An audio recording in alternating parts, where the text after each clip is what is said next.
श्रेया, आ गए तुम दोनों? हाय। तुम बुलाओ और हम ना आए, ऐसा कभी हो सकता है? थैंक्स। अच्छा बताओ, हमें क्यों बुलाया है? एक्चुअली मुझे तुम दोनों की हेल्प चाहिए। क्या है? दया से बात करनी है? तारिका प्लीज, मैं बीती बातें भूल चुकी हूँ। अब मुझे सिर्फ अपनी आने वाली जिंदगी पर कंसंट्रेट करना है। दया सर के बारे में बात नहीं करते हैं। ओके। श्रेया, जब तुम बीती बातें भूल चुकी हो तो दया सर के बारे में बात करने से तुम्हें इतनी तकलीफ क्यों हो रही है?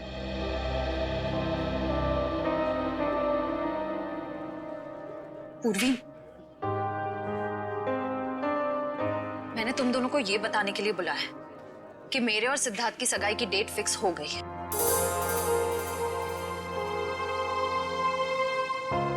सॉरी श्रेया, अगर तुम्हें मेरी बात बुरी लगी हो तो। आई एम सॉरी यार, तुम दोनों मेरी बेस्ट फ्रेंड्स हो, पर इस वक्त मैं सिर्फ अपने दिमाग की सुनना चाहती हूँ। अपने दिल के करीब जाने से भी मुझे बहुत डर लगता है।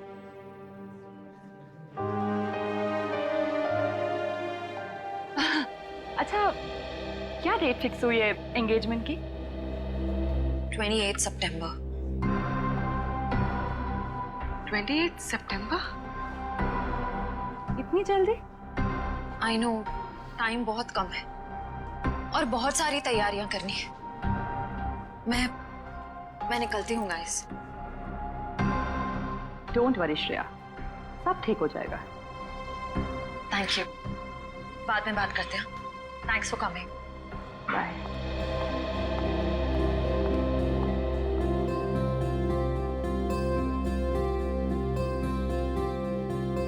आपसे कुछ कहना है, समझ नहीं आ रहा कैसे कहूं। यार परेशान तो है वो, और परेशानी के पीछे वजह भी है। श्रेया ने जो फैसला लिया है उसके पीछे कोई तो वजह है, पर क्या वजह हो सकती है? तुम ये शादी किसी दबाव में तो नहीं कर रही हो ना? ये सब तुम सुनोगी तो तुम भी चौंक जाओगी। बताइए ना, क्या बात है? बेटा, हमने तुम्हारी और सिद्धार्थ की सगाई का दिन तय कर दिया है।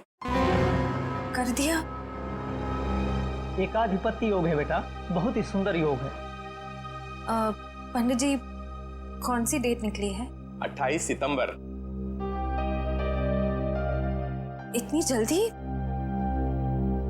पापा, बहुत कम दिन बचे हैं। सबसे शुभ दिन यही है बेटा,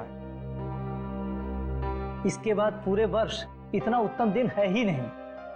हाँ तो ठीक है ना पंडित जी, हम भी तैयार हैं। भला शुभ काम में देरी कैसी? क्यों? बेटा, तुम्हें तो कोई एतराज नहीं है ना?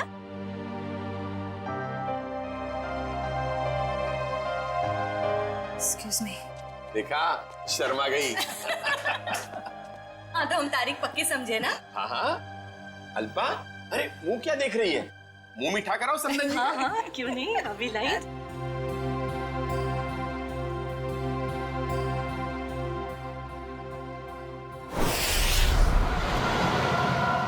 मुझे तो यकीन ही नहीं हो रहा है।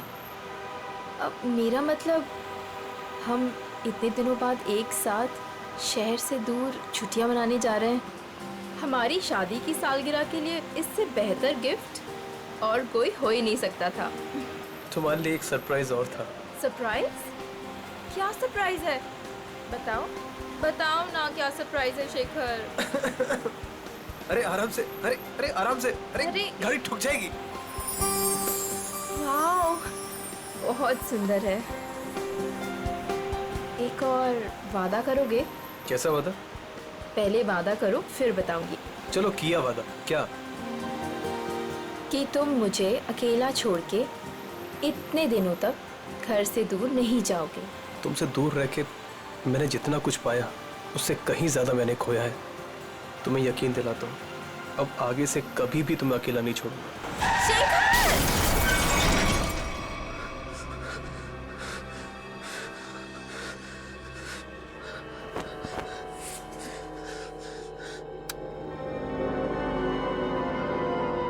निशा, तू मुझे छोड़ के क्यों चली गई? मैं तुम्हारे बिना नहीं रह सकता। शादी की सालगिरह के दिन तुम्हें जाना था मुझे छोड़ के। मैं अच्छा नहीं किया मेरे साथ। मैं तो तुम्हें सारी खुशियां देना चाहता था और तुम मुझे छोड़ के चली। शेखर,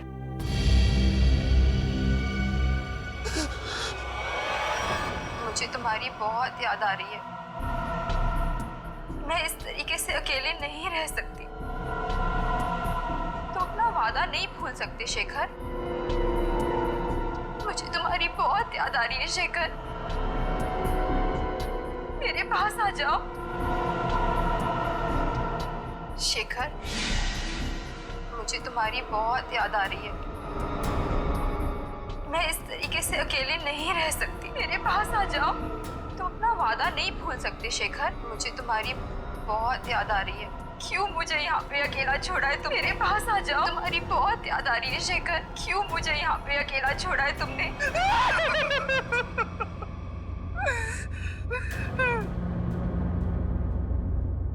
मेरे पास आओ शेखर। मेरे पास आओ शेखर। शेखर, शेखर, मेरे पास आओ शेखर।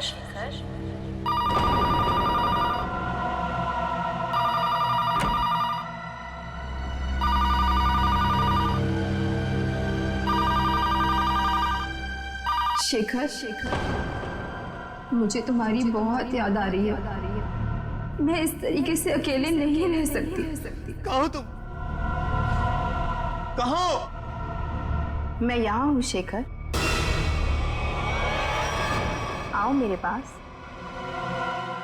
निशा, तुम? क्या हुआ? लेकिन तुम तो मर चुकी हो। तुमने वादा किया था शेखर कि तुम मेरा साथ कभी नहीं छोड़ोगे। आओ, चलो मेरे साथ।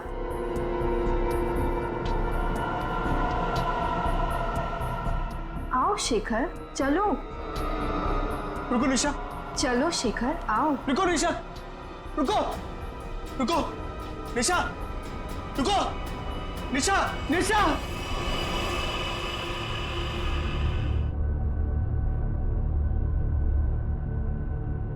मेरे साथ क्या हो रहा है?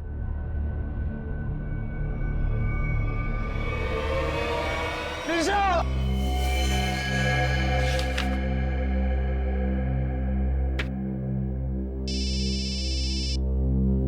हेलो। हाँ, बोल रहा हूँ।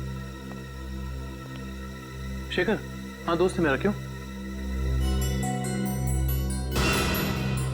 क्या?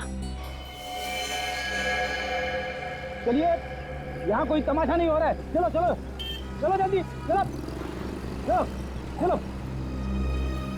ओह माय गॉड, ये तुम्हारा दोस्त शेखर ही है?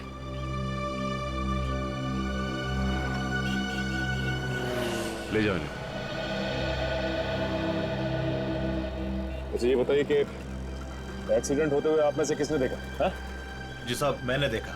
क्या हुआ था यहाँ पर? देखिए साहब, टेम्पो वाले की कोई गलती नहीं है।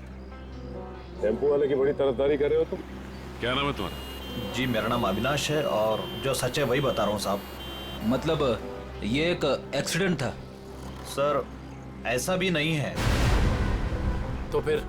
सर वो चलते चलते किसी के साथ अजीबोगरीब बात कर रहा था। हाँ, मैं तुम्हें अकेला नहीं छोड़ सकता। मैं अरे मैं सच कह रहा हूँ कसम से।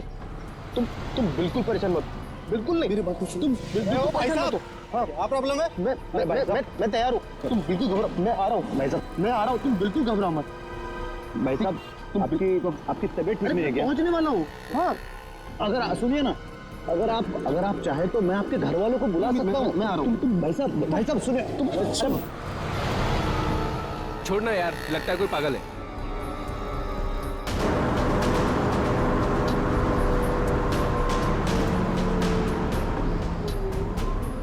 आज हमारा वादा पूरा होगा।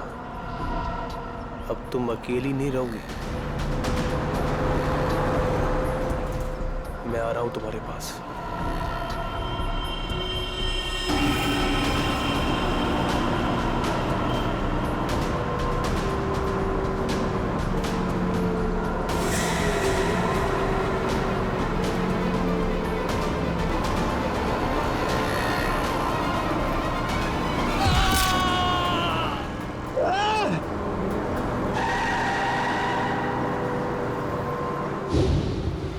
मतलब शेखर ने आत्महत्या की है? ऐसा नहीं हो सकता सचिन। अभी कुछ दिन पहले ही शेखर की पत्नी की मौत हुई है कार एक्सीडेंट में। कार एक्सीडेंट में?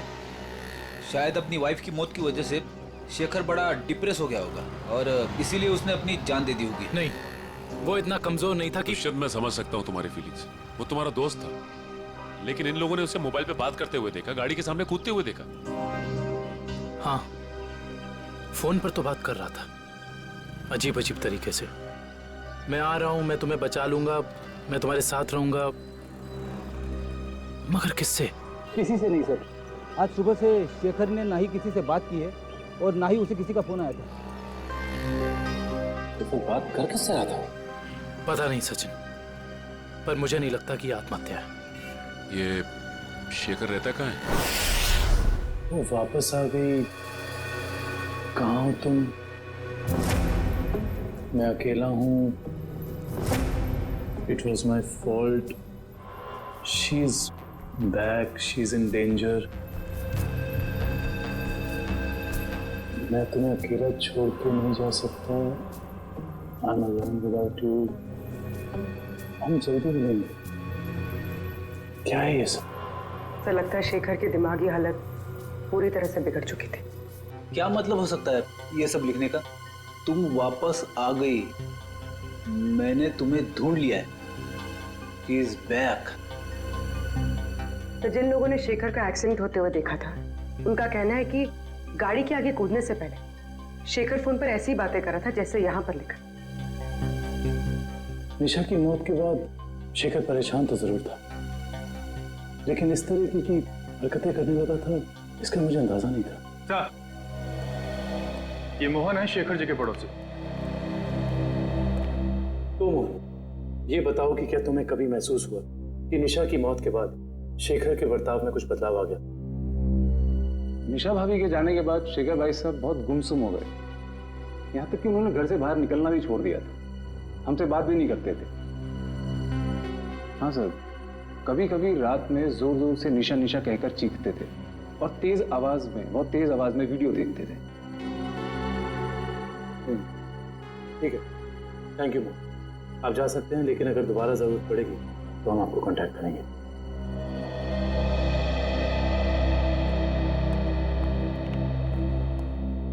सर जल्दी आइए। रेडी? पुलिस जल्दी आइए। क्या हुआ? क्या हुआ? सर ये वीडियो देखिए। वीडियो कहाँ है? वीडियो सर वीडियो है सर, कुछ डरावना वीडियो है। पूर्वी प्ले करो। शेखर, मुझे तुम्हारी बहुत याद आ रही है। मैं इस तरीके से अकेले नहीं रह सकती। तुम अपना वादा नहीं भूल सकते शेखर। क्यों मुझे यहाँ पे अकेला छोड़ा है तुमने? निशा, इसका ऐसा वीडियो चेक करो। ये वीडियो कब बना था? सर 12 सितंबर 2014। लेकिन ऐसा कैसे हो सकता है, क्योंकि निशा की मौत तो जुलाई के दूसरे हफ्ते में हुई थी। पर हो सकता है निशा का एक्सीडेंट हुआ हो, पर वो मरी ना, और इसमें उसकी कोई चाल हो। नहीं पूर्वी, ऐसा हो ही नहीं सकता, क्योंकि निशा का अंतिम संस्कार मेरी आंखों के सामने हुआ है। फिर ये वीडियो कैसे सर? इस बात का पता लगाने के लिए हमें निशा के कार एक्सीडेंट की गहराई तक जाना होगा।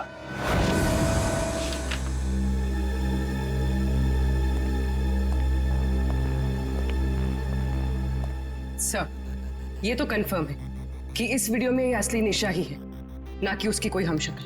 मगर ये कैसे हो सकता है? मरने के बाद दोबारा वापस आना ये किस्से कहानियों में होता है, असली जिंदगी में नहीं। मतलब साफ है, ये वीडियो निशा के मरने के पहले का है। लेकिन निशा अपना ऐसा वीडियो क्यों बनाएगी? शायद शेखर को परेशान करने के लिए।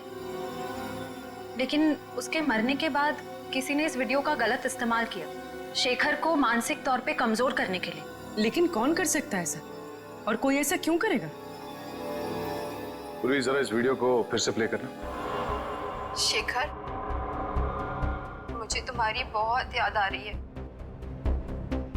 मैं इस तरीके से अकेले नहीं रह सकती। ये जरा ध्यान से देखो, निशा के होठों का हिलना और शब्दों का निकलना कुछ मैच नहीं हो रहा है। ऐसा लग रहा है कि वो बोल कुछ रही है और किसी ने उसके ऊपर शब्दों को चिपका दिया है। मुझे तुम्हारी बहुत याद आ रही है। मैं इस तरीके से अकेले नहीं रह सकती।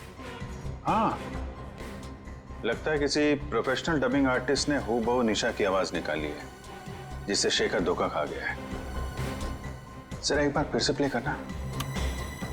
मुझे तुम्हारी बहुत याद आ रही है। मैं इस तरीके से अकेले नहीं रह सकती। Pause pause. ये देखा? ये तो दीवार है। नहीं, दीवार पे कुछ लिखा है। वो भी जरा जूम करो। ये पेंटिंग का निचला हिस्सा, इस पे ये उस कलाकार का सिग्नेचर है जिसने ये पेंटिंग बनाई है। सर, ये तो काफी जाने माने कलाकार है। मेरे पास भी इनकी एक पेंटिंग है। तो अब ये पता करना होगा कि पेंटिंग किस दीवार पे टंगी है और खरीदा किसने इसे। मकरन जी से मिलना पड़ेगा, वही बताएंगे ये पेंटिंग उन्होंने बेची